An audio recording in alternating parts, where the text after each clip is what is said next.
নমস্কার সকলকে। অনেক দিনকার আগেকার ঘটনা। তো এতদিন বলতে চাইনি। এখন খোলা একটা মঞ্চ পেয়েছি, বলারও সুযোগ আছে, তাই বলছি। দুর্যোগপূর্ণ রাত। আমি কাজ থেকে বাড়ি ফিরছি। সেই সময় এই জঙ্গলের ভেতর অফিসে থেকে বেরোনোরই জঙ্গলের ভেতরে দেখি খচখচ শব্দ হচ্ছে। তো আমি ভয়ও পাই। তারপর মোবাইলটা বার করে লাইটটা জ্বালিয়ে দেখি একটা কাক জঙ্গলের ভেতরে ফেঁসে গেছে। সেই অবস্থায় আমি উঠিয়ে দেখি কি, মানে পায়ের খুব খারাপ অবস্থা। মানে পা বলেই কিছু নেই। ওই অবস্থাতে আমি ওই কাকটাকে নিয়ে সোজা আমাদের এখানে অলোকদার দোকান আছে, মানে ডিসপেন্সারি। ওই অলোকদার দোকানে আসি। অলোকদাকে দেখাই পাটাকে।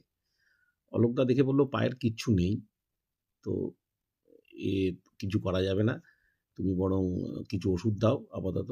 আর গন্ধও বেরিয়ে গেছে। আমি ওষুধপত্র নিয়ে সোজা বাড়িতে নিয়ে আসি। তারপরে আমি আপনাদের ছবিগুলোকে দেখাচ্ছি কি কি ঘটনা ঘটেছে। ঝাঁটার কাঠি পায়ে বেঁধেই ট্রিটমেন্ট করা শুরু করি। অলোকদা কিন্তু এই ওষুধের জন্যে কোনো একটা পয়সাও নেয়নি। শুধু বলেছিল যে তুমি যদি ওর জন্য এতটা করতে পারো, আমি এইটুকুনি করতে পারবো না?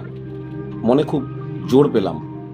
তারপর একটা চ্যালেঞ্জ, পা তৈরি করতে হবে। নানানভাবে ট্রাই করছি, কিন্তু হচ্ছে না। তারপর চিন্তা করলাম, ওকে তো আর ছাড়া যাবে না। ও উঠতে পারলেও কোনোদিন ডালে বসে ডাল ধরতে পারবে না, তাই ওকে রেখেই দিতে হবে। এইভাবেই ভালোই চলছিল। আমাদের একজন সদস্য হয়ে উঠেছিল, কিন্তু হঠাৎ ছন্দপতন। হঠাৎ একদিন সন্ধ্যার সময় ও খাওয়া দাওয়া বন্ধ করে দেয়। সঙ্গে সঙ্গে পাখির ওষুধের দোকানে নিয়ে যাই। ওরা দেখেই বলল, এ তো আর কিছু করা যাবে না। আসলে বাড়িতে পাখি বা পশু পুষলে না কিছু ওষুধপত্র লাগে, সেগুলো তো আর খাওয়াইনি আমি। সব চিন্তা ওই পায়ের দিকেই ছিল। আমাদেরই ভুল।